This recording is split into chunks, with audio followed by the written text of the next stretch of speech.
et bienvenue dans ce nouvel épisode de Blues et Blazer, l'émission où le soin rencontre la stratégie. Nous sommes en mars, ce mois s'ouvre un peu trompeur. On sort les lunettes de soleil le matin et on sort le parapluie l'après-midi. Un mois où, comme dans l'innovation, la météo promet beaucoup, mais ne tient pas toujours. Et cette petite ambivalence colle plutôt bien à notre sujet du jour. L'innovation en santé, fantasmo-réalité. Entre ce qu'on nous annonce et ce qui change vraiment sur le terrain, l'écart reste parfois large. Et c'est justement dans cet espace-là que se jouent les espoirs, la déception et les vraies transformations. Et pour nourrir cette discussion, trois voix majeures de l'écosystème sont avec nous. Aujourd'hui, j'ai le plaisir de recevoir sur ce plateau Julien et Tesperger. Bonjour Julien. Bonjour. Comment ça va? Très bien, très heureux d'être présent aujourd'hui pour cette émission spéciale, effectivement, sur le décalage entre la promesse et la réalité des solutions d'innovation. Vous avez en plus beaucoup de choses à nous partager. Vous êtes CEO de Medicine Paris Région. Tout à fait. Donc, Medicine, pour en dire peut-être quelques mots, donc c'est une association qui fédère plus de 400 acteurs sur le territoire, une cinquantaine de partenaires de niveau régional, national et européen. Et en fait, notre mission, c'est tout simplement de créer des opportunités, de faire que les différents acteurs de l'écosystème, que ce soit des académiques, des cliniciens, des petites, des grandes entreprises et tous les acteurs en soutien du développement de nos entrepreneurs, se parlent dans une maison et qu'on puisse bâtir ensemble les nouveaux projets, les futures innovations de demain. Et comme dans chaque émission, on aime bien un petit peu vous connaître de manière un peu plus personnelle. Et il me semble, Julien, que vous avez une petite anecdote à nous raconter concernant, si je vous dis le mot buraliste. Est-ce que ça vous parle? Oui, bien sûr, ça me parle complètement. En fait, c'est vrai que quand j'étais jeune, ma mère, elle tenait un café pas loin de Paris, donc dans des PMU, tabac et tout ce qui va bien. Et donc, c'est là où j'allais travailler tous les dimanches pour l'aider. Et donc, bien évidemment, comme tout adolescent qui se respecte, à 15 ans, travailler le dimanche, c'est pas forcément hyper sympathique, on va le dire comme ça. Par contre, j'ai vu que ça m'a appris l'écoute, le besoin, le service client. En fait, c'est tout à fait la valeur aujourd'hui que je réemploie régulièrement au sein de Médiane et donc j'ai envie presque de dire merci à ma mère pour ça. C'est vrai qu'on dit souvent merci maman, hein. C'est quand même important d'avoir des parents à côté. Julien, merci beaucoup d'être avec nous sur ce plateau Ouais. aujourd'hui. J'ai aussi la chance d'avoir Nicolas Schneider. Bonjour Nicolas. Bonjour Mathieu, merci pour l'invitation. Alors, on a partagé quelques infos en coulisses ensemble et apparemment, vous aussi, vous avez une anecdote assez rigolote à nous partager et aussi à nos téléspectateurs. Oui, c'est vrai, c'est que moi j'ai commencé en tant qu'infirmier, donc on commence par des stages, souvent c'est dans des EHPAD et donc mon rôle c'était d'aller donner à manger à une vieille dame qui ne parlait plus, qui ne pouvait plus bouger, qui était immobile dans son lit. Donc je vais la voir, je discute avec elle, je lui donne son repas et puis tout doucement je sens une main qui monte le long de mon bras, qui glisse sous la blouse. Et je la regarde et je dis: «Bah ça va?» Et sur le moment, c'est vrai que j'étais un peu gêné et puis après je me suis mis à sa place et je me suis dit: «Bah, elle a pas beaucoup de contact. Le contact humain, c'est important. On est dans la technique, on est dans le soin, mais finalement, une petite caresse, ça résout pas mal de problèmes et donc du coup, j'ai accepté cette caresse sur mon bras et Vous faites plein de bon sens en tout cas. On peut remercier notamment tous les établissements médico-sociaux qui font un travail formidable. Nicolas, merci d'être là aujourd'hui. On termine ce magnifique tour de table par Chara Louafi. Bonjour Chara, Bonjour, ça va bien? merci pour l'invitation. Bah, avec grand plaisir. Chara, vous êtes directrice du fonds Patients Autonomes à la BPI. Aujourd'hui, très rapidement et très concrètement, quel est votre rôle au sein de la BPI? Alors, je dirige ce fonds qui cible en fait des investissements en santé numérique. Euh, donc, ce sont des startups qui sont positionnées sur le monde du curatif, essentiellement. Donc, qui apportent de la productivité au système de santé. OK, très bien. C'est vrai que sur cette table, on a plusieurs acteurs effectivement de la BPI. Nicolas, vous êtes aussi expert à la BPI 2030 exactement. Vous êtes aussi CEO de Julia Shift. oui. Aussi en quelques mots pour présenter votre activité? Julia Shift, c'est un cabinet de conseil, stratégie opérationnelle pour la medtech et on construit des ponts entre les institutions publiques privées, entre les patients, les solutions numériques. Ce qu'aujourd'hui, c'est ce qu'on a besoin, c'est de créer ces ponts pour l'écosystème global. Bon, de toute manière, votre expérience et votre présence aujourd'hui va faire sens à cette émission. Avant de commencer sur la première partie, on n'a pas parlé, Chara, de votre anecdote que vous nous avez partagée aujourd'hui. Je vais vous lire deux mots. 2003, Allemagne. Ça vous parle? Ouais, Ouais, qu'est-ce qui vous est arrivé? alors je faisais partie en fait d'une équipe, à la Caisse des dépôts, qui, structurait le marché, du venture capital, en France. C'était 2003 et donc on était en Allemagne pour, signer un partenariat, stratégique avec la Bayerische Landesbank et puis on a eu donc un petit déjeuner, bavarois, très, très agréable et cetera, mais très surprenant parce que, c'était, de la bière blanche. Il n'y avait pas de café, il n'y avait pas de chocolat chaud et donc Des cultures différentes, mais toujours aussi intéressantes. OK et donc bière, au petit déjeuner, OK, c'est vrai que nous, en France, on a l'habitude donc qu'il y a choc ce culturel. alors moi, je vous dis, méfiez-vous de ce qu'il y a dans les verres Partners, hein. Je dis ça, je ne dis rien. On verra à la fin de l'émission dans l'état dans lequel nous serons. Merci en tout cas pour, vos présentations. Alors bien évidemment, pour accompagner cette discussion, nous pouvons toujours compter sur Emmanuelle Pierga, notre chroniqueuse résidente et présidente de Tandem Comme Santé. Emmanuelle, comment tu vas? Ça va très bien, impeccable. Bon, comme tu as pu voir, entre les premières émissions aujourd'hui, bon, on arrive un petit peu à rentrer dans l'intimité. On se permet aujourd'hui de se tutoyer. Voilà, on est entré aujourd'hui dans une intimité. On peut se permettre de se tutoyer sur cette émission. Et pour rentrer directement dans le vif du sujet, on va commencer par prendre la température du terrain. C'est Emmanuel qui ouvre l'émission avec sa chronique Le diagnostic.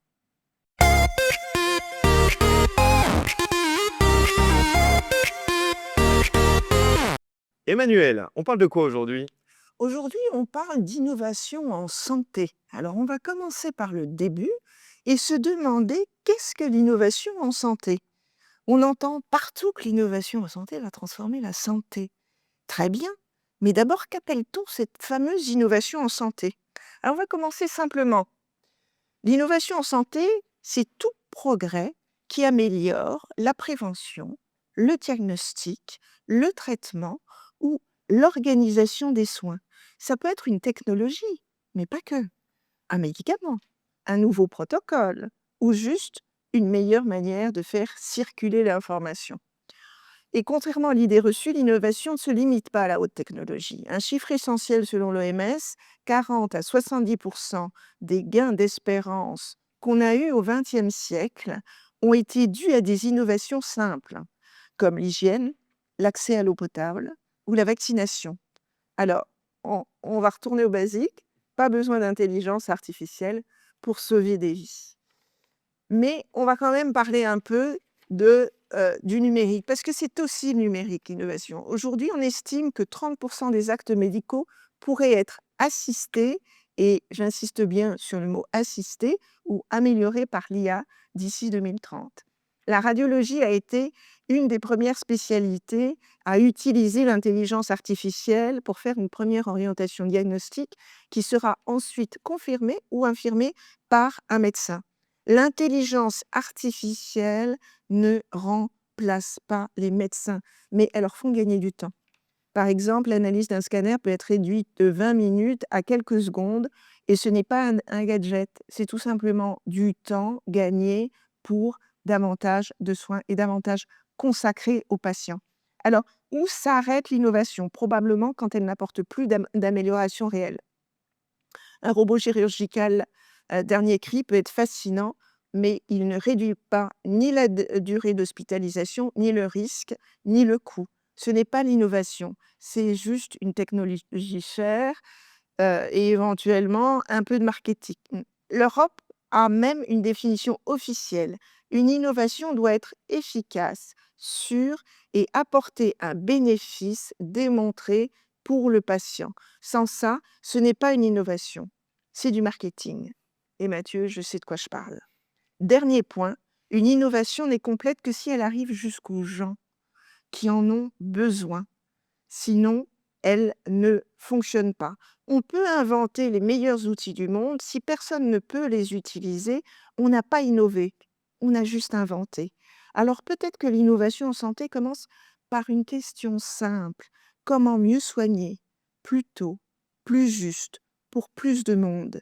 En fait, Mathieu, l'innovation s'arrête quand on oublie cette question. Merci Emmanuel. On voit bien qu'il y a quand même beaucoup de sujets très solennels.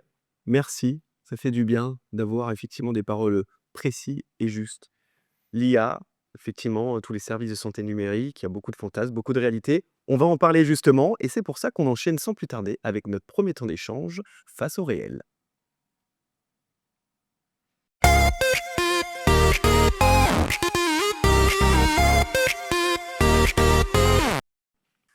On va commencer par un constat simple. En santé, les technologies promettent souvent beaucoup plus qu'elles n'apportent vraiment au quotidien. Les annonces sont très fortes, mais les usages avancent autrement. C'est pour ça qu'on va commencer, Chara, avec vous. Alors, vous accompagnez, Chara, depuis plus de 20 ans des innovations en santé. Vous êtes experte depuis l'incubation jusqu'à la cotation en bourse. Avec ce recul aujourd'hui que vous avez, où situez-vous aujourd'hui le plus grand écart entre les promesses technologiques que les sociétés vous donnent et les bénéfices réellement observés sur le terrain? Alors, on parle il y a plusieurs technologies différentes. Il y a la biotech, il y a la technologie médicale et il y a la santé numérique. Ouais. Moi, ma spécialité aujourd'hui, même si en fait je me suis occupée de la biotech il y a un certain temps en fait en tant qu'investisseuse en capital, mon conseil sera sur la santé numérique. Donc on parle en fait de produits de santé également. On est en 2025 et si on fait un constat en fait en fait en termes flash comme ça, il y a très peu d'entreprises qui sont intégrées aujourd'hui, en fait de produits de santé issus de la santé numérique dans le système de santé et on parle en France. Donc le conseil il est en France. Si on zoome, à partir en fait de ce constat, il faut qu'on fasse une analyse marché, c'est évident, pour pouvoir, arriver à ce constat. Ce sont en fait des technologies, en fait, qui ont démarré en 2017 et là, en fait, c'est plutôt mondial, hein, c'est pas qu'en France. Puisque, les systèmes de santé ont commencé à montrer, en fait, vraiment des débuts d'effondrement, en fait, à partir de 2017. Et donc, on est parti, on va dire, de la conviction que la santé numérique allait forcément apporter, en fait, ce gain de productivité essentiel pour, on va dire, rebooster, les systèmes de santé. Donc 2017, on fait des balbutiements, on va dire, d'émergence, en tout cas, de ce marché-là. Et l'État, en fait, s'est vraiment positionné, en tout cas en France, en 2019, il a fallu, en fait, légiférer pour créer un espace de jeu, pour intégrer, en fait, ces innovations. Donc, Heu finalement, si je comprends, Chara, ça dépend beaucoup des acteurs, des organisations et de l'environnement dans lequel agit une entreprise. Alors, évidemment, puisqu'à un moment donné, il faut fixer un modèle économique viable et donc qui dit modèle économique viable dit remboursement et il faut un espace de jeu pour ça. Et il est à 2 titres. Donc c'est l'espace où ces innovations vont devoir agir. Donc il a été légiféré en 2019 dans une loi, en fait, qui est sur la modernisation du système de santé, qui émane, en fait, de Ma santé 2022. Donc ça, c'est la première étape qui a eu lieu. Et puis, il a fallu, en fait, réglementer ces innovations, en fait, en termes de certification, et cetera. Certification ANS, certification sur, le RGPD, sur la cybersécurité. Tout ça a pris un peu de temps et aujourd'hui, en fait, une innovation en santé numérique est un véritable produit de santé parce qu'il y a tout un tas de certifications, qui est nécessaire et du coup, c'est ça qui crée le marché, en fait, officiellement en France de la santé numérique, on va dire en 2019. Côté BPI France, même si on a démarré en fait des investissements au capital en 2017 pour faire créer une espèce d'impulsion, on s'est réellement, on va dire, imbriqué. Donc il y a Patient Autonome qui a été lancé en 2018 pour aussi apporter, ce coup de, on va dire, d'accélération, en fait, en termes d'émergence. Heu, En fait, on s'est vraiment préoccupé sur la preuve en 2020. Donc au moment du covid, il y a impulsé aussi par l'État qui a voulu, aussi, donner des mandats à BPI France, ce financement qu'on connaissait en fait, qui apporte des subventions, pour du coup, apporter, on va dire faire monter en compétence tout cet écosystème tourné vers la preuve, de manière en fait à apporter ce modèle économique et à l'intégration dans les hôpitaux, en tout cas en fait, sur le système de santé. Et en fait, quand on fait le calcul aujourd'hui en 2025, c'est à peu près 1,5 milliard qu'on a investi si on fait la somme subvention et capital, et en créant aussi en fait une espèce d'effet d'entraînement sur le marché pour que les fonds d'investissement nous accompagnent dans cette dynamique. Donc on a on a créé en fait cette espèce de confiance et tout cet écosystème en fait pour, heu, pour faire monter en compétences.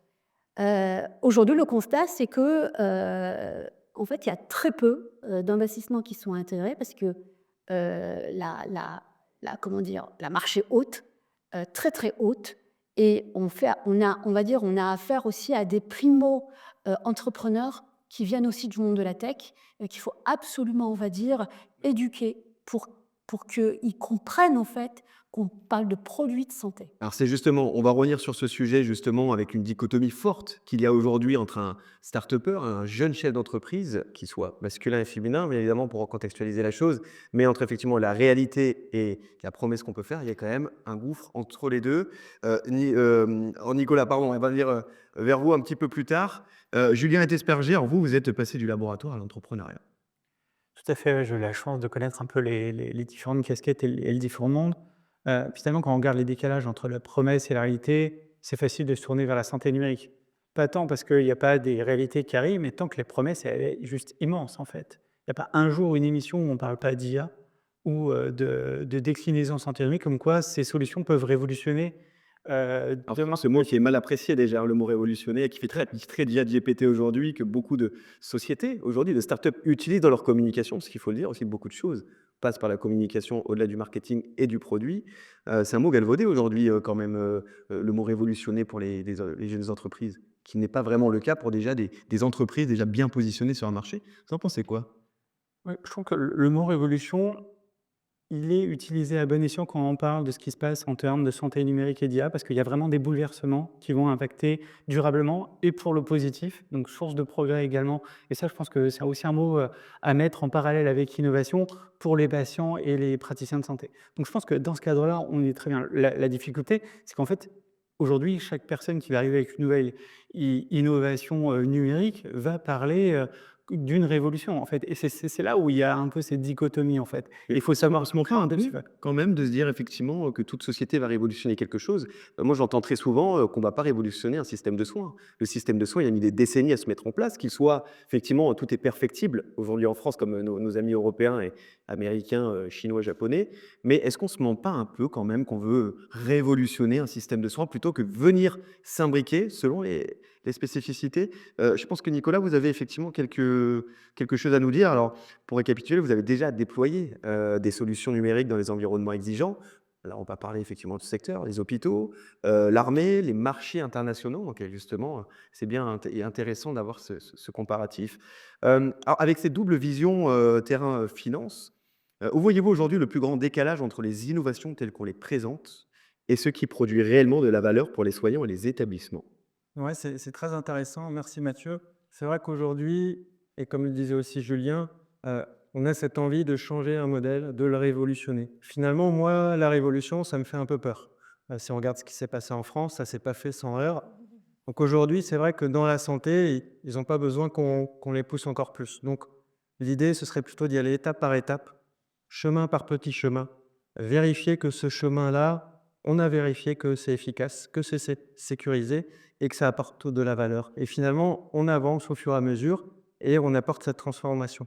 Ce que je vois surtout, c'est que sur un autre domaine que j'ai aussi étudié, l'aéronautique, c'est qu'un système informatique qui va se plugger sur une procédure aéronautique, plus elle est structurée, plus elle est claire, plus l'informatique va pouvoir se calquer dessus. Or, dans la santé, c'est un peu une science, pas inexacte, mais avec beaucoup d'inconnus. Et c'est très difficile de protocoliser, de dire, bah, pour traiter cette pathologie, de traiter ce soin-là, il faut faire exactement de cette façon. Et donc, beaucoup de choses sont non dites dans la médecine, dans les hôpitaux. Et donc, les systèmes informatiques qui n'y connaissent pas assez, qui veulent trouver une solution sur étagère qui existe ailleurs, une solution technique, et qui veulent apporter la solution, elles risquent de ne pas marcher parce qu'il y a un décalage entre la pratique au quotidien et ce qu'il faudrait faire. Et on le voit avec un exemple, la checklist au bloc opératoire. C'est une procédure tirée de l'aéronautique qui apporte des preuves, mais en pratique, elle est encore mal utilisée ou mal intégrée. Ce qui fait qu'il y a cet écart entre la technologie possible et la pratique dans la santé. Et alors justement, je vais aussi vous poser une question au niveau de Medicine. Je vous pose aussi la même question, Chara. Quand en face de vous, vous avez des entreprises, des start-upers qui viennent avec un concept, une promesse de vente et une promesse de soin aux patients, parce qu'il faut le dire, on rend service aux patients. Est-ce qu'il ne vaudrait pas aujourd'hui, avoir dans un comité, et ouais, créer peut-être un nouveau concept en disant: «On a la tech», parce qu'aujourd'hui, et Emmanuel pourra, vous se confier à vous sur ça, c'est qu'il y a beaucoup d'ingénieurs, beaucoup de gens de la technologie. On a très peu de professionnels de santé qui sont intégrés justement dans la conception. On dit souvent effectivement: «Oui, on a un board scientifique» et cetera, mais quand vraiment on va dans le sujet, on se rend compte qu'ils sont à la marge. Ils se basent sur le développement produit. C'est pareil sur les financements. Beaucoup de financements sont faits pour développer un produit, mais peu sur la fiabilité du produit sur le terrain. Au-delà de la biotech, notamment la medtech, on est obligé d'avoir un usage clinique avec une preuve de concept derrière. Mais est-ce qu'on n'a pas trop de gens de la tech qui viennent se présenter pour des financements? Est-ce qu'il ne faudrait pas mettre délimiter effectivement un champ en disant il faut un médecin ou un pro de santé en fonction du domaine, bien évidemment, soit hospitalier ou non, quelqu'un de la tech et quelqu'un de la finance, pour avoir vraiment un board structuré qui aujourd'hui, quand même relativement peu le cas. Emmanuel, elle nous en dira quelques mots. Vous en pensez quoi, Julien? Bah, en fait, je n'irai pas jusqu'à dire qu'il n'y a pas assez de tech, parce que pour le coup, ils sont critiques dans le développement de ces innovations. Le sujet, c'est qu'il n'y a surtout pas assez de cliniciens, de médecins avec eux, en fait, pour accompagner ces innovations. Et je crois qu'on l'a très bien dit dans la définition de l'innovation. Quelque part, pour nous, dans le monde médical, il faut que cette innovation elle s'intègre aujourd'hui dans une pratique. Sinon, aujourd'hui, bah, ça sera juste un gadget qui n'apportera aucune valeur, que ce soit pour le patient ou pour le praticien. Et en fait, tout le sujet est là. En fait, il faut que bah, quand ces gens de la tech arrivent et ils ont la légitimité et ils sont nécessaires, il faut qu'ils puissent quelque part se coupler et expérimenter avec des praticiens, médecins, paramédicaux, et cetera, tous les gens qui font l'acte au quotidien pour comprendre leurs problèmes et qu'en fait la solution, elle réponde bien à un besoin qui leur correspond en fait. Et après, on peut l'évaluer. Et pour ça, il y a quand même des initiatives dans le cadre de France Mutant qui sont très bien, tout ce qui est autour des tiers-lieux d'expérimentation, notamment en santé numérique. Nous, on a la chance d'être partenaire de plusieurs et on voit quand même la différence où ça crée un terreau où à minima, il y a une surface d'échange avec des gens de la tech, où finalement il n'y a pas tellement de barrière à l'entrée. Ils viennent dans ces lieux et ils échangent avec les praticiens. Ils ont quasiment de l'immersion, en fait, quelque part dans la vie réelle du personnel soignant et des patients. Et ça fait toute la différence parce que pour le coup, une bonne solution, si elle ne s'adapte pas, elle ne répond pas aux besoins réels tels que la pratique se fait aujourd'hui, bah, autant l'arrêter tout de suite et avoir un système de sélection. Hein. On accompagne plus d'une centaine de boîtes par an avec des comités d'experts. Le premier point qu'on va challenger, en fait, c'est justement ce besoin médical et comment ça s'intègre dans la pratique. C'est les 2 points critiques. Sans ça, ça sert quasiment à rien d'avancer, en fait. Ouais, et alors justement, et moi une question, qui me vient en tête, qui vient, je pense en tête de beaucoup de nos téléspectateurs, c'est qu'aujourd'hui, quels sont les critères de sélection pour financer un projet quand on travaille à la BPI? Parce qu'effectivement, on parle souvent de la BPI pour beaucoup, notamment les professionnels de santé, qui est un petit peu l'idée de Blues et Blazer, hein, c'est, le soin rencontre la stratégie. Les soignants ne connaissent pas l'argent ou en tout cas, il y a quand même une dichotomie entre les 2. Est-ce que, Chéra, vous pouvez nous dire, Nicolas aussi pourra nous le partager, comment vous sélectionnez aujourd'hui un projet en disant: «Ce projet est fiable, on le finance»? Alors, ce ne sont pas les critères de BPI France, hein, ce sont les critères en fait des n'importe quel fonds d'investissement. Et nous, en fait, on accompagne le marché, donc on sera en co-investissement avec d'autres fonds. Alors, évidemment, il faut une vision médicale. C'est ce que tu disais en fait. Si ça ne répond pas en fait à un besoin, c'est vraiment pas la peine. Mais en fait, jusqu'au Covid, on pouvait s'arrêter à ça. Il faut que ça réponde à un besoin médical, un problème. Maintenant, on est post-Covid et même en pleine crise financière. Il faut un minimum de preuves. D'abord, hein, on parle beaucoup d'intelligence artificielle, donc du coup, d'algo qui tournent, qui font tourner de la donnée, en fait, et donc il faut accéder à cette fameuse donnée. Donc c'est important de savoir de quelles données on parle, enfin, rentrer dans tout ce détail-là. Le marché, c'est pas de BPI France, c'est le marché est devenu beaucoup plus exigeant et il faut en fait que les entrepreneurs, et beaucoup l'ont compris en fait, hein, heu, puissent répondre en fait à ces nouveaux critères en fait, d'exigence pour entrer dans la chaîne de financement. OK, donc on parle effectivement peut-être de vision d'équipe sur, critères de financement. Forcément, on doit avoir la fiabilité, du business plan, du processus de création d'un dispositif ou d'un service. Est-ce qu'il n'y a pas aussi cette question de vision d'équipe, de chef d'entreprise comme on le disait? Est-ce que la vision d'une boîte aujourd'hui a son importance pour la BPI? Là, c'est qui c'est, alors, c'est pour le marché. Oui, pour le marché, Bah, pour le marché. la vision d'équipe, elle est majeure. Mais parce que on investit, enfin, on investit dans enfin, dans une entreprise. Et donc, du coup, faut une équipe. Alors l'équipe fait partie intégrante, en fait, de notre évaluation. Pourquoi? Parce que très souvent, dans ces sujets-là, on est très early en termes de développement. Et donc, la promesse repose beaucoup sur les épaules de l'équipe. On a besoin de savoir à qui on a affaire, à expérience, qui a la vision.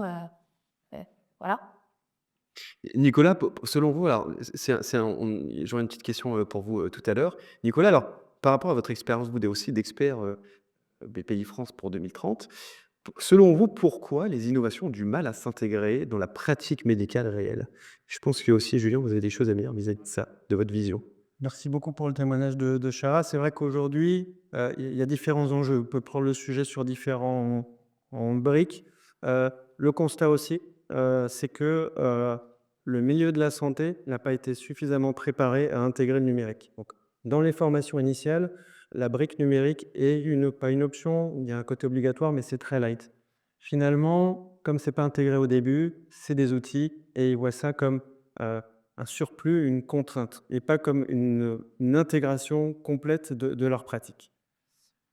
Au-delà de ça aussi, sur tous ces financements, cette innovation,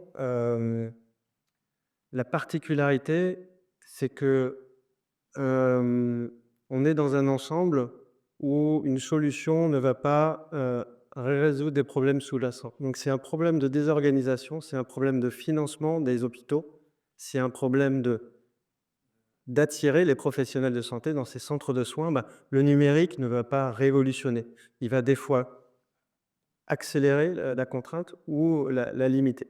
Donc c'est difficile aujourd'hui pour les acteurs de la tech ou ceux de la santé de comprendre où est vraiment le point d'accroche pour faire ce changement.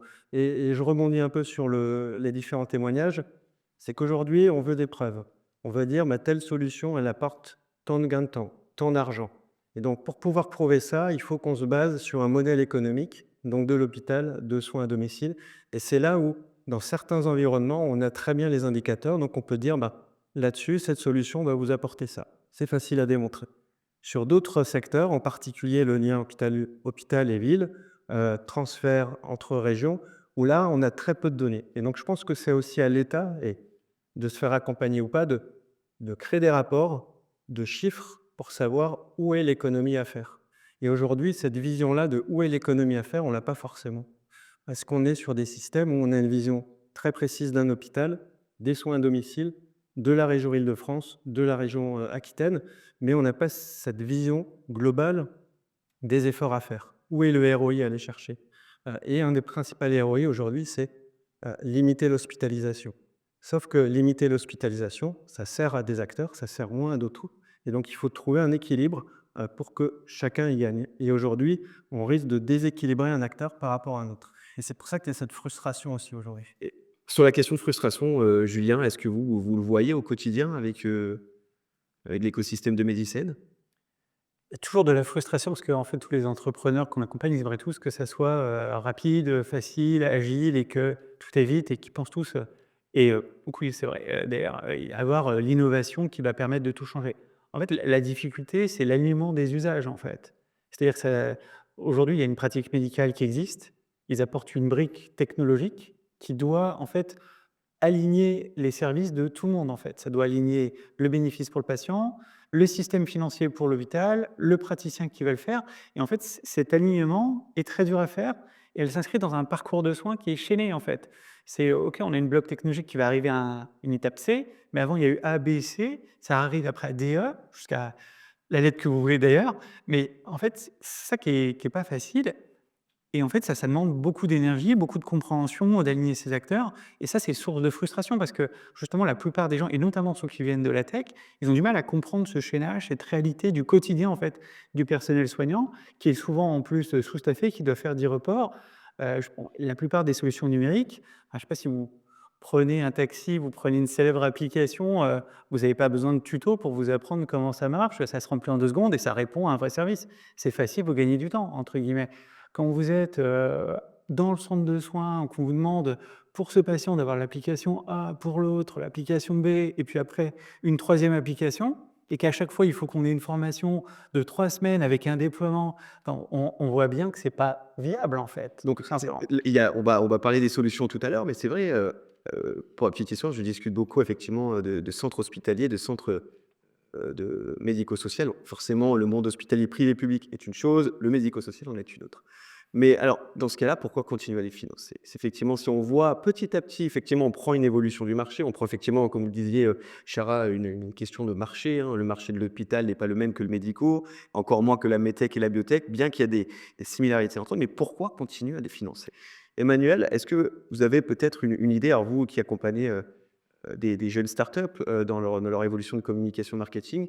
À votre avis, est-ce que la manière de financer les nouvelles startups de demain, est-ce que c'est tout simplement leur mentir? Justement, qui fait sens à est-ce que c'est un fantasme ou une réalité? Vous voyez comment la question de financement demain? La question de financement demain, elle doit se baser sur 2 invariants, comme disent nos amis ingénieurs, le business model et l'équipe. Ça, c'est super important. Je suis intimement persuadée qu'il faut continuer, pardon, à financer les startups. Et le travail que fait la BPI est assez formidable. On a beaucoup de chance d'être, je vais faire un petit cocorico, beaucoup de chance d'être français, parce qu'on a un modèle qui n'est pas répliqué ailleurs et qui fait que, certes, il y a beaucoup d'appelés, peu d'élus, comme j'ai l'habitude de le dire, mais au moins il y a des appelés, et des appelés qui font des très jolies histoires.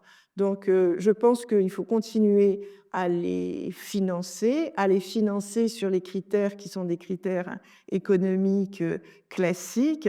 J'ai l'habitude de dire que l'humain est très important, mais il faut absolument être aussi basé sur l'usage.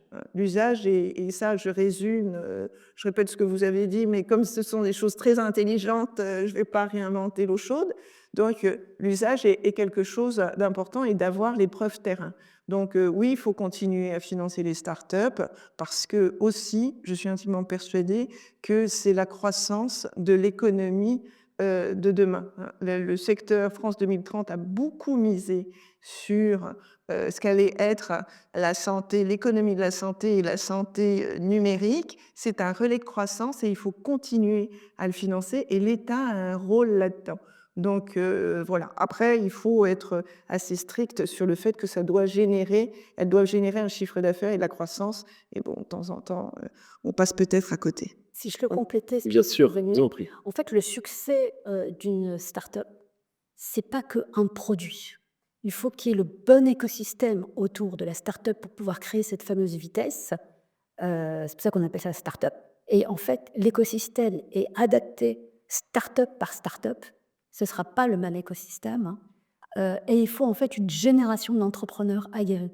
Et je vois en fait que vous avez Spalm Vision que vous avez reçu ce matin. Stéphane Boissel, en fait, c'était Innate Pharma, ensuite TXL, pour arriver à Spalm Vision où en fait son expertise est majeure. Et donc on a besoin en fait d'une génération, de plusieurs générations d'entrepreneurs pour pouvoir amener le succès. Et donc si on arrête d'investir en se disant ça marche pas, stop, on ne créera pas en fait ce terreau d'entrepreneurs essentiels pour pouvoir amener en fait les produits au marché. Parce que le produit seul, même s'il est hyper transformant, ça Il n'y a reste pas limité. d'application terrain ou clinique, on reste une innovation technologique, mais pas. Derrière, et son expertise pour pouvoir en fait amener ça. Il faut l'écosystème hyper spécifique pour apporter cette vitesse. Sur cette partie prospective, on va en parler. Je pense que ce que vous dites fait sens au deuxième bloc et deuxième partie d'émission. Mais effectivement, si on récapitule tout ça, les enjeux sont concrets, hein, vous l'avez dit, l'adoption réelle par les soignants. Donc on parle peu des soignants, mais c'est un sujet fondamental pour qu'un produit fonctionne, notamment dans le monde hospitalier. L'intégration dans les organisations, la capacité de passer du prototype à l'usage et plus largement, l'art de faire travailler ensemble des acteurs qui n'ont pas toujours les mêmes contraintes ni les mêmes temporalités. Donc, bien évidemment, s'adapter à chaque professionnel de santé. Et Chara, comme vous l'avez dit, s'adapter à chaque marché. C'est très important. Merci à tous les cas d'avoir joué le jeu déjà sur cette première partie d'émission. On va souffler un peu, on va jouer un petit peu, mais ne vous inquiétez pas, je suis pas là pour vous embêter.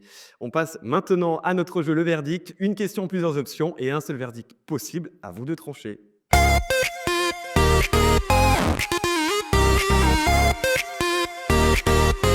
Voici la règle du jeu. Alors, vous avez en face de vous des feuilles canson. Est-ce que vous avez un stylo? Oui, un stylo aussi. Donc vous allez jouer par duo. Le but du jeu, vous allez avoir une question que je vais vous poser. Vous allez avoir 4 réponses possibles. Bon, bien évidemment, une feuille, vous écrivez la lettre.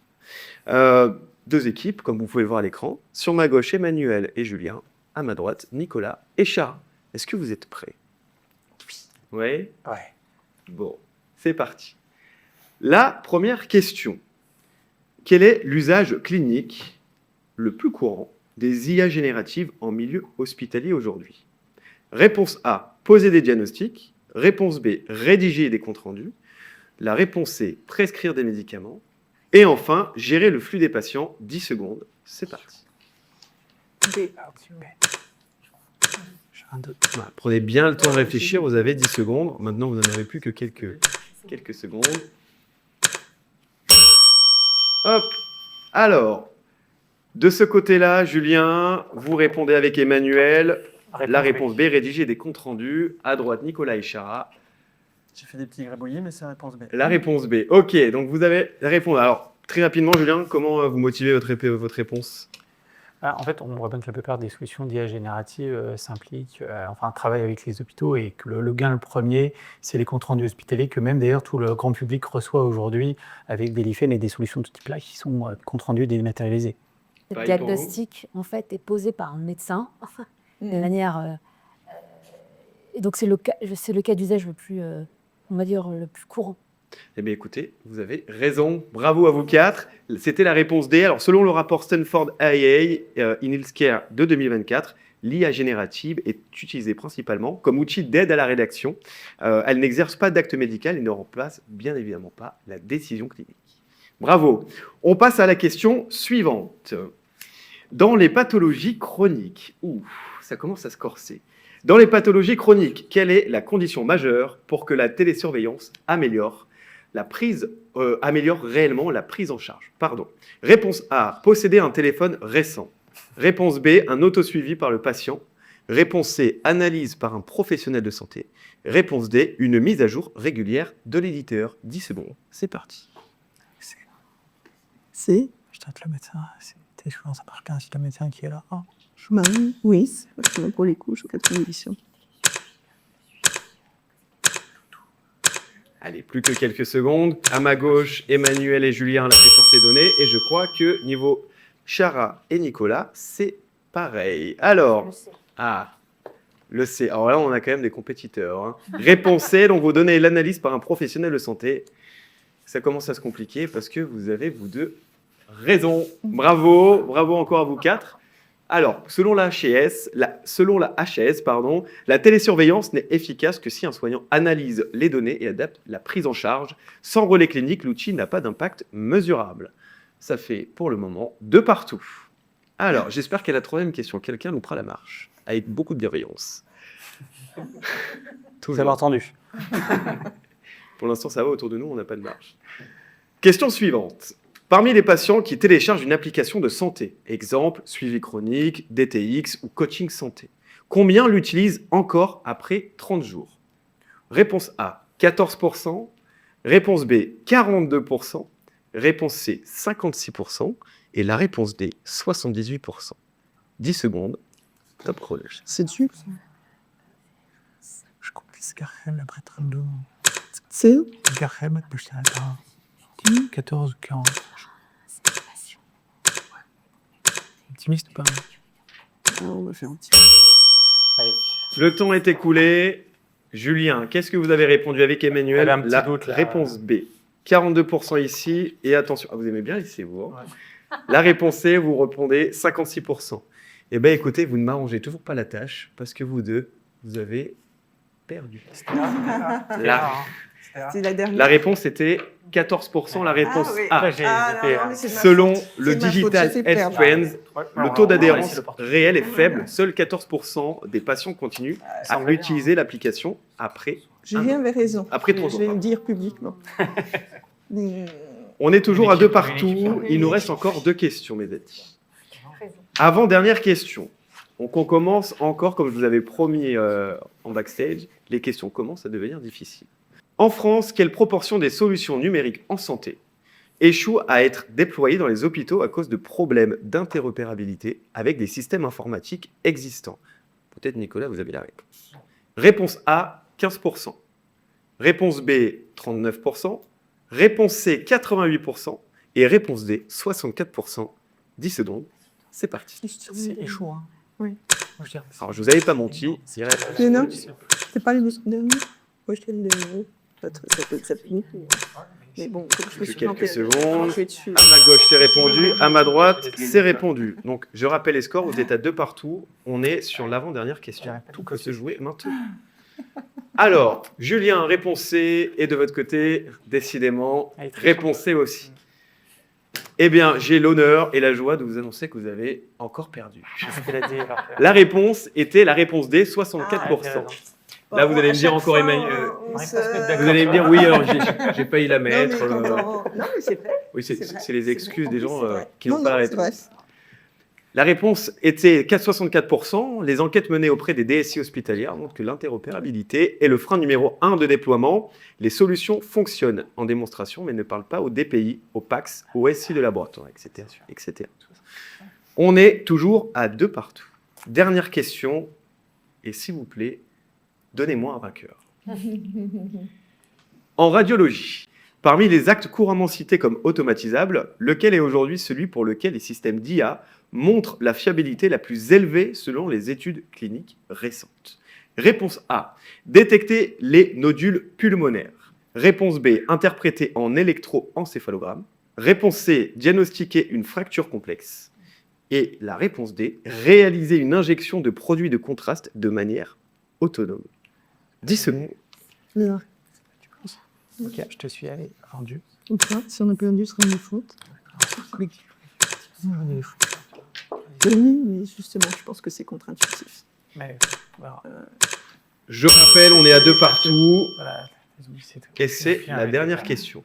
Julien Emmanuel, vous me répondez la réponse A. Pour rappel, la réponse A est détecter les nodules pulmonaires. À ma droite, cher Nicolas, C'est comme Chara. encore un C. Décidément. Est-ce que la lettre C va vous porter bonheur pour une fois? La réponse C, je rappelle, était diagnostiquer une fracture complexe. Eh bien, j'ai un gagnant. Et une gagnante. Jusque-là, pas compliqué. Hein. Grosse pression. Et la réponse était la réponse A. La réponse A. Bravo. Emmanuel. C'est Emmanuel, tu as aidé dans ce pronostic. Alors, c'est vrai que c'était une question pas évidente. Alors, pour vous expliquer un petit peu, selon la méta-analyse de Lancet Digital Health de 2024, les algorithmes d'IA atteignent aujourd'hui les meilleurs niveaux de performance dans le repérage précoce des nodules sur scanner thoracique, en particulier pour le tri initial et l'aide à la priorisation des examens. Voilà, donc on a un gagnant. Merci d'avoir joué le jeu. Emmanuel, Julien, bravo. Vous n'avez pas démérité non plus. Ça se joue toujours à une question quand on est sur 5 questions. On est souvent sur ces ordres. Merci à vous 4 d'avoir joué le jeu pour le verdict. On poursuit ce numéro de Blues et Blazer avec le bulletin d'actualité présenté par Emmanuel Pierga, l'info sous perfusion.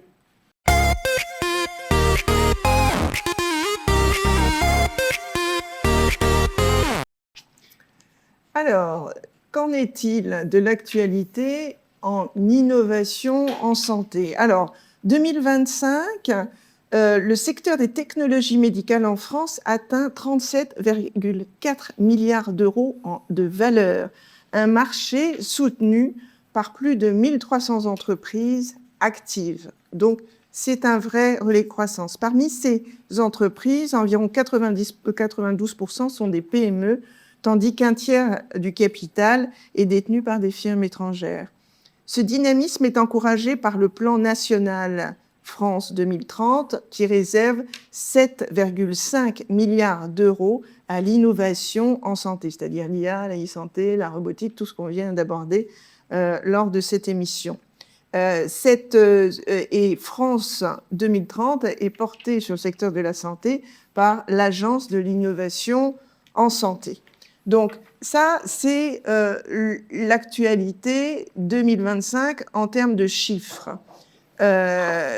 On est beaucoup sur, et on en a parlé, l'IA, l'e-santé, la télémédecine. En 2025, l'intelligence artificielle s'implante massivement dans le diagnostic. On en a parlé, on a parlé de la radiologie, l'imagerie médicale, le dépistage, avec des outils capables d'atteindre près de 95% de précision selon certaines études. Donc ça s'implante, mais ça devient de plus en plus précis. L'IA s'étend aux thérapies personnalisées, à la médecine prédictive, à la génomique, ouvrant la voie à des soins adaptés au profil génétique et médical de chaque patient.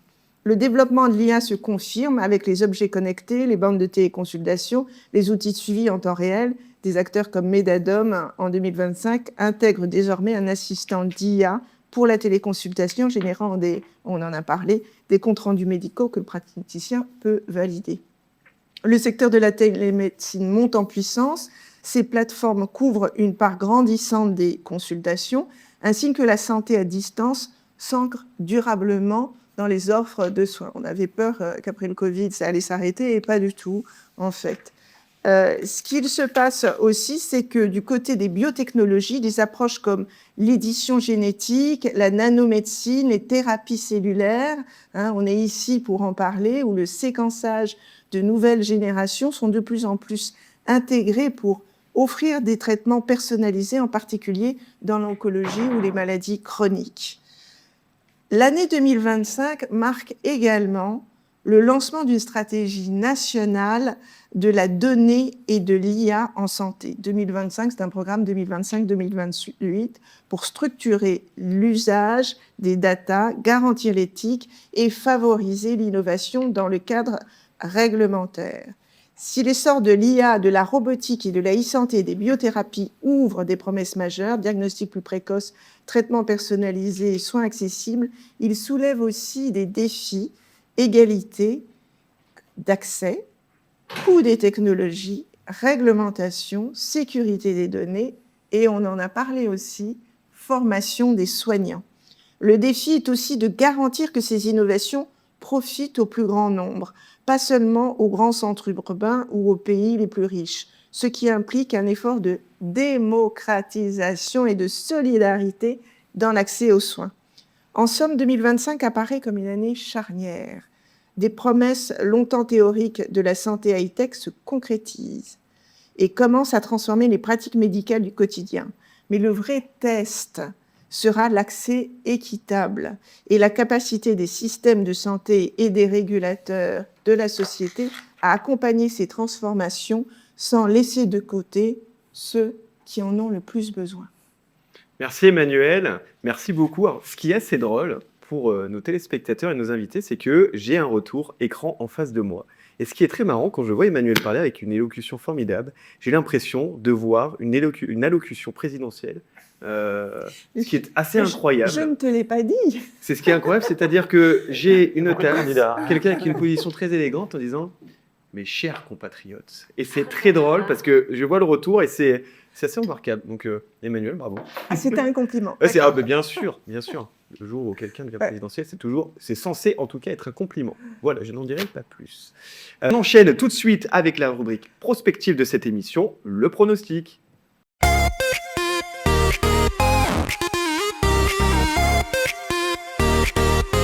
Pour terminer cette émission, on va se projeter un peu. Pas dans la science-fiction, mais dans ce qui a une chance réelle de transformer le soin dans les 3 à 5 ans. Parce qu'entre grandes annonces et les vraies bascules, il y a toujours ce fameux sas de réalité que vous connaissez tous très bien autour de la table.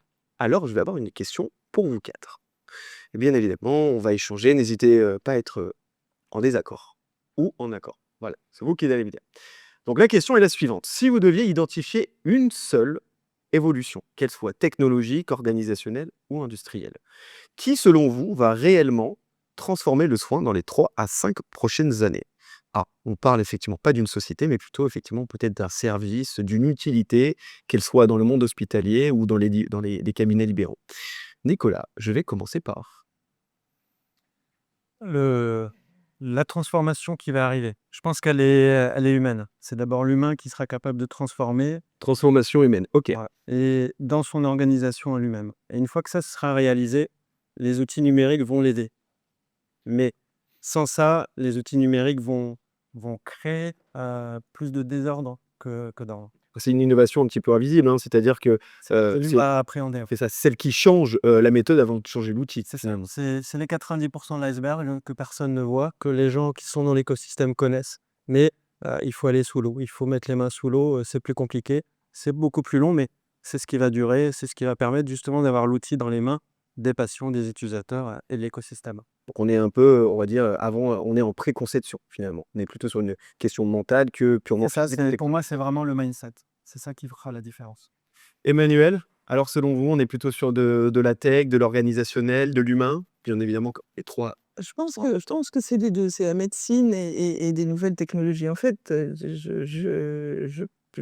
il faut pas perdre à l'idée que les nouvelles technologies ne sont qu'un moyen qui va permettre à une médecine de pouvoir évoluer. Et ce qui va se passer, et je pense, qui va se développer de plus en plus, c'est ce qu'on appelle la médecine intégrative. C'est-à-dire le fait de considérer non plus un organe ou une pathologie, mais un être humain qui est le patient avec tout ce que cela comporte. Et la seule manière de pouvoir développer cette médecine intégrative, eh bien, c'est grâce à la donnée. C'est la donnée qui va nous permettre de pratiquer la médecine, enfin, c'est les médecins qui vont et les professionnels de santé, de pratiquer cette médecine intégrative. Donc voilà, donc c'est tout ce qui est autour de la donnée qui permet justement cette approche holistique, du patient. Charles, alors, un mot, qui est aussi qui peut faire peur, hein, le mot holistique, médecine intégrative, effectivement, un usage plus clinique. Est-ce que vous, à la BPI ou effectivement dans cet écosystème de marché, vous êtes aussi confrontés à des acteurs autour de la question de la médecine intégrative et de ne plus considérer un soin tel quel, mais de se dire: «OK, c'est une prise en charge globale du patient» qui peut devenir une innovation, hein? Oui, et en fait, dans notre métier d'investisseur, on est obligé, en fait, d'être dans le prospectif, c'est obligatoire. Alors, on peut parler de médecine intégrative, on peut parler aussi de médecine personnalisée, et quand on parle de médecine personnalisée, ça a du sens que si on se met très tôt en amont, avant que le citoyen tombe malade, et qu'il puisse, en fait, monitorer son état de manière holistique et se dire: «Eh ben, ça penche plutôt de ce côté-là, donc il faut que je fasse ça, ça, ça pour maintenir mon état de santé». Tout ce monitoring-là, en fait, qui n'existe pas encore aujourd'hui, mais à mon sens, ça va révolutionner, en fait, la manière dont on stratifie les populations, heu et qu'on responsabilise, en fait, aussi les citoyens à leur santé, par des systèmes. Ça peut être un jumeau numérique en lien avec le microbiote, en disant: «Bah, il faut que je fasse plus de sport, faut que je réduise ça et cetera, sinon, je vais avoir tel facteur de risque», et donc et assez tôt, et si je suis dans ce groupe de population,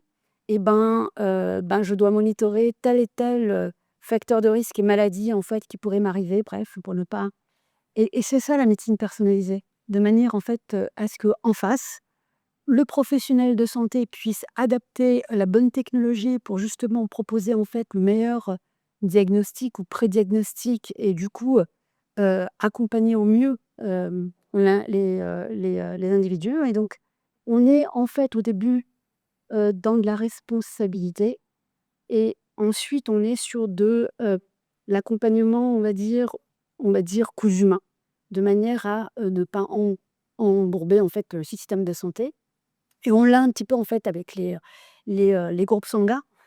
Pourquoi pas, en fait, avoir, on va dire notre jumeau, mais toujours dans cette vision holistique et de responsabilité.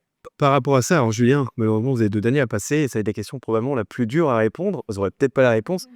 Alors, dans toute cette émission, on a parlé quoi? D'intelligence artificielle, d'interopérabilité et de technologie.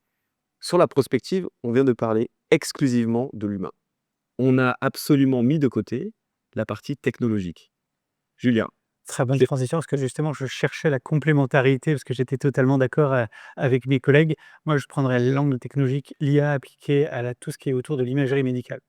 Je pense que c'est là où et on l'a vu d'ailleurs dans sur la la détection précoce exactement, la détection précoce, je pense que c'est là où on peut avoir le plus de gains technologiques à court terme, pour une seule bonne raison, c'est que l'imagerie, en fait, elle existe déjà et c'est relativement normé et codifié, qui fait que, en fait, c'est beaucoup plus simple de s'intégrer dans l'usage du praticien. Par contre, et c'est un point peut-être que je veux dire aussi en beau de la fin quelque part, c'est qu'en fait, on a besoin que les entreprises qui portent une solution passent du start-up au côté scale-up, c'est qu'elles grandissent. Et là, pour le coup, on a beaucoup parlé de la subvention, des aides de BPI, et je suis totalement aligné avec ça. Je pense que BPI fait un boulot formidable de soutien aux entreprises, même si on peut toujours faire mieux, quelque part. Mais les entreprises, en fait, elles sont pas là pour bénéficier de subventions autres. Il faut créer un marché pour eux. Aujourd'hui, dans l'instant qui est un peu jeune, et on a besoin de les encourager à faire du chiffre d'affaires, à commander justement sur ces nouvelles solutions, leur laisser leur chance. Parce que sinon, en fait, on n'arrivera jamais à changer la donne et justement à rétablir promesses et réalités pour retrouver un peu plus de consensus. Donc finalement, dans 5 ans, on intégrera plus la médecine intégrative qu'auparavant. Donc, pas forcément penser d'intelligence artificielle ou de technologie à tout va, qui peut poser vraiment un problème, mais considérer l'humain comme un moteur de l'innovation. On est d'accord avec ça? Vous m'avez invité aussi pour être un peu le grain de sable et donner un peu l'envers du décor. Donc, j'aimerais rebondir aussi sur ce qui a été dit. C'est vrai que l'IA, ça apporte des résultats. Maintenant, la réalité, c'est quoi? C'est que les tests faits sur l'IA, sur l'imagerie, 90% de réussite sur des datasets américains, sur des hommes. On prend cette solution avec une base de données française. Sur une femme, 70% de résultats. Un écart de 20%. Pourquoi? Parce que les données entraînées sont très ciblées. Donc aujourd'hui, cet enjeu, et puis on l'a vu avant, d'intégrer des professionnels de santé dans les entreprises, la réalité, c'est que 60% des médecins sont des femmes. 80% des paramédicaux sont des femmes. Aujourd'hui, est-ce que les femmes ont le même accès que les hommes à l'entrepreneuriat, aux finances? Hier, j'ai discuté avec une CEO de Lille dans la biotech. Elle m'a dit, tu sais Nicolas, moi, dès le début, on m'a donné le meilleur conseil. On m'a dit, associe-toi à un homme, sinon tu n'auras jamais de financement. Et c'est ça aussi la réalité, c'est qu'une femme entrepreneuse aujourd'hui, alors qu'elle représente la santé, elle aura des barrières beaucoup plus importantes qu'un homme. C'est un poisson stabilique global. Et ça, aujourd'hui, on ne dit pas assez parce qu'on a besoin de ces ressources. C'est des femmes et il faut ouvrir le même champ pour tout le monde. Parce que sinon, on se ferme une porte énorme. Justement, le rôle important du collectif Femmes de Santé, qui prône justement la parole et l'intégration des femmes, qu'elles soient soignantes, médecins, chirurgiennes et aussi entrepreneuses. Donc justement, c'est les messages que porte ce collectif. Emmanuel, qui est effectivement délégué régional. Tout à fait d'accord avec ce que vient de dire Nicolas, hein. France Biotech publie chaque année un rapport et notamment donne le pourcentage de femmes entrepreneurs. Et moi, alors j'ai pas appris les chiffres par cœur avant de venir, mais j'avais en tête plutôt entre 20 et 25% de femmes entrepreneurs. Moins avancé, mais justement, parmi nos TPME, on est inférieur à 10%. C'est extrêmement faible et c'est un vrai sujet. Et on a parlé beaucoup des femmes dans la santé. Et effectivement, c'est un axe important. Et aussi la santé des femmes, parce que la plupart des essais sont effectivement structurés sur des hommes blancs, grosso modo, et ça a des vrais impacts sur l'acte et en tant que tel, même pour les femmes. Donc, c'est deux sujets aussi importants. Julien, ne nous piquez pas un futur sujet de Blues et Blazer. Dans les prochains mois, effectivement, on consacrera une émission exclusivement à la santé de la femme et aux femmes entrepreneuses qui sont aujourd'hui malheureusement mis de côté. Pour ceux qui ne savent pas, Emmanuel est ma marraine, pas dans la vie de tous les jours, mais en tout cas au niveau du collectif Femmes de Santé. Merci infiniment à vous quatre d'avoir accepté cette invitation. J'ai été très heureux d'échanger avec vous sur l'innovation est-ce un fantasme ou une réalité. Merci à toute l'équipe de Spartners by Servier Biolabs. Et bien sûr, merci à vous de nous avoir suivis. On se retrouve très bientôt pour un nouvel épisode avec celles et ceux qui contribuent chaque jour à rapprocher l'innovation de la réalité du soin. Et n'oubliez pas, la vraie rupture ne vient pas d'une technologie, mais de la capacité à l'inventer ensemble. Prenez soin de vous et je vous dis à très vite.